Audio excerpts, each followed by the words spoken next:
welcome back to New World Next Week. I'm James Corbett of CorbettReport.com. And I'm James Evan Pilato of MediaMonarchy.com, teaching kids to hack elections. We've got that story plus more arrests in the NXIVM cult. But first, back on July 15th, Vanessa Beeley wrote an article titled White Helmet Exodus Managed by Regime Change Coalition. Interestingly enough, somehow, she miraculously predicted the future a week later, exactly on July 22nd. Reuters would more officially report, white helmets flee to Jordan with Israeli and Western help. Hundreds of Syrian white helmet rescue workers and their families fled advancing government forces and slipped over the border into Jordan with the help of Israeli soldiers and Western powers. Netanyahu said in a brief video statement on Sunday he had helped the evacuation at the request of course, Trump and Trudeau. The Oscar-winning group, officially known as the Syria Civil Defense, has been widely hailed in the West and credited with saving thousands of people in rebel-held areas during years of bombing attacks by Damascus and its allies. A Jordanian government source said 422 people were brought from Syria over the Israeli-occupied Golan Heights frontier and into Jordan, down from a figure of 800 that was announced earlier by the foreign ministry in Amman. The evacuees will be kept in a closed location in Jordan and then resettled in Britain, Germany, and Canada within 3 months, they say. A second non-Jordanian source familiar with the agreement said the original plan had been to evacuate 800 people, but only 422 made it out as operations were hampered by government checkpoints and the expansion of Islamic State in the area. Russia's embassy in the Netherlands welcomed the White Helmets' departure. They tweeted, quote, "Definitely there will be less chances of new so-called chemical weapons attacks in Syria after forced evacuation by the collective West of the notorious White Helmets." James? What an interesting story on so many levels. I mean, the White Helmets are being evacuated by who again? Oh, Israel. Right, of course, in conjunction with Jordan. But where are they going? Oh, of course, Germany and Britain and Canada.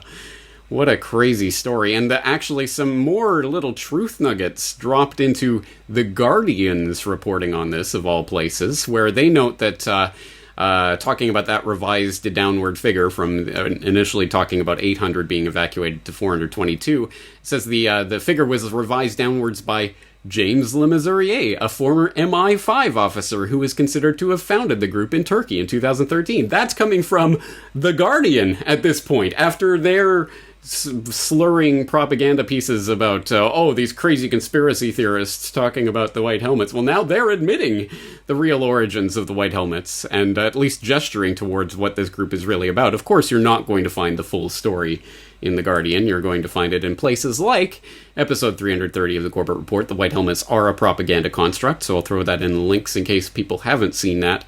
And unfortunately, this is not necessarily good, we can celebrate because at least the false flaggers are gone and we'll have less chances of those types of false flag chemical incidents in Syria. That may be the case, but as one of my conversations with Vanessa Beeley we talked about the fact that, no, they're going to franchise this White Helmets idea, this idea of using the valiant first responders as the actual, false flag terrorist insurgency groups in any number of target countries. And James Lemaiurier has been on a world tour, sussing out other places to potentially bring this idea. So this is not necessarily the end of the story, but it is an interesting little denouement that's happening right now. And again, even places like The Guardian are giving out little nuggets of truth that they steadfastly withheld from the public for a very long time.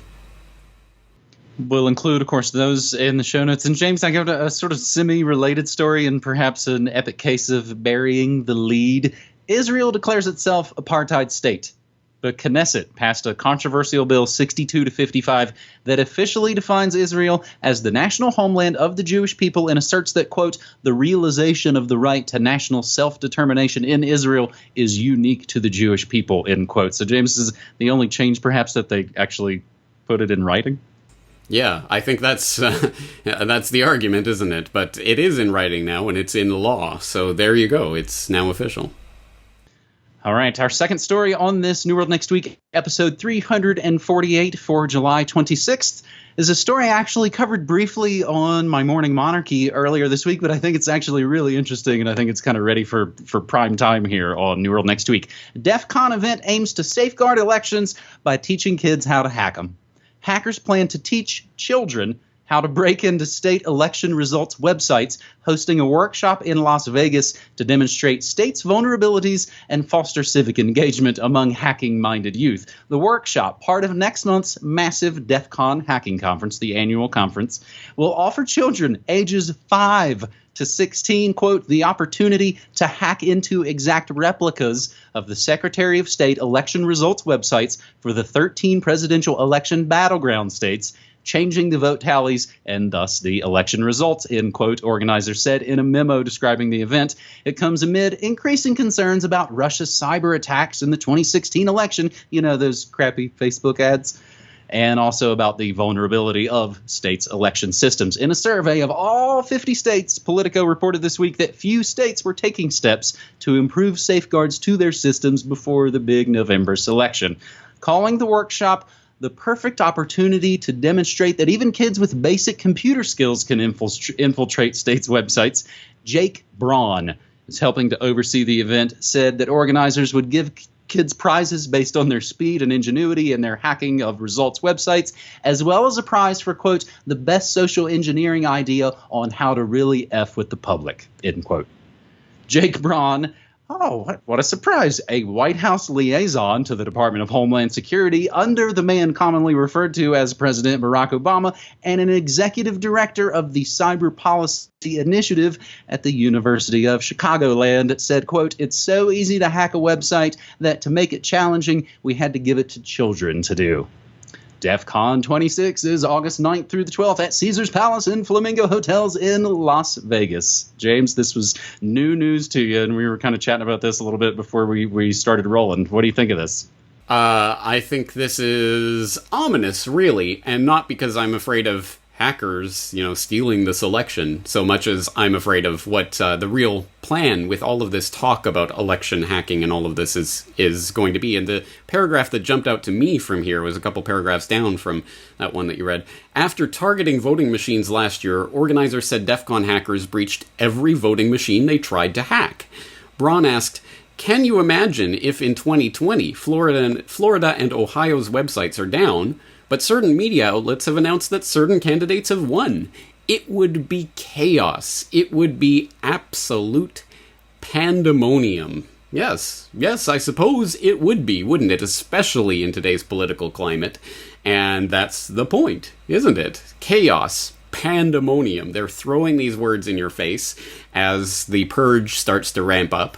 And I don't like where this is heading, because this seems to me like a very, very likely vector for a false flag, a virtual flag in this case, of course, where, again, no one will ever really be able to get to the bottom of who was doing what to whom, and they could blame it on the Russians if they want, they could blame it on Trump supporters if they want, they could do whatever they want to say, oh, this person hacked this, or Trump could come out and say, yeah, it was the Russians hacking to make the Democrats win. I mean, there are, at this point, is anyone at all going to put any faith in the selection process? I mean, maybe that's the bright spot in this. Maybe it will completely undermine the entire concept of selection so that people won't trust anything that results from it, which actually might get us somewhere. But on a slightly lighter note, the story also reminds me of way back a decade ago when the Onion used to be actually funny, when they had that video, Diebold accidentally leaks results of 2008 election,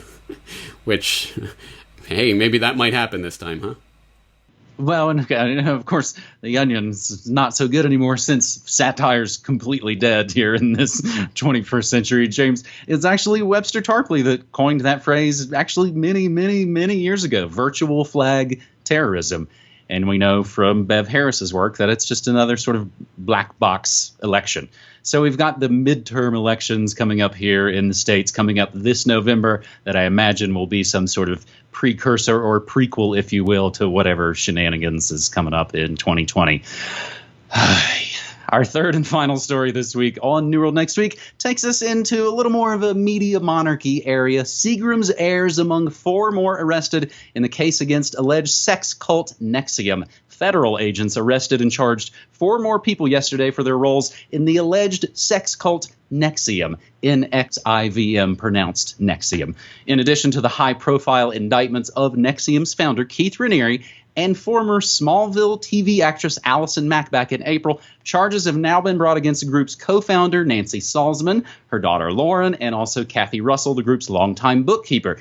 Very interesting to me is that NXIVM's operations director, Clare Bronfman, was arrested and charged on Tuesday as well. She is heir to part of the Seagrams liquor empire, and one of those last names that whenever you see it in the news, you always kind of want to watch what they're into.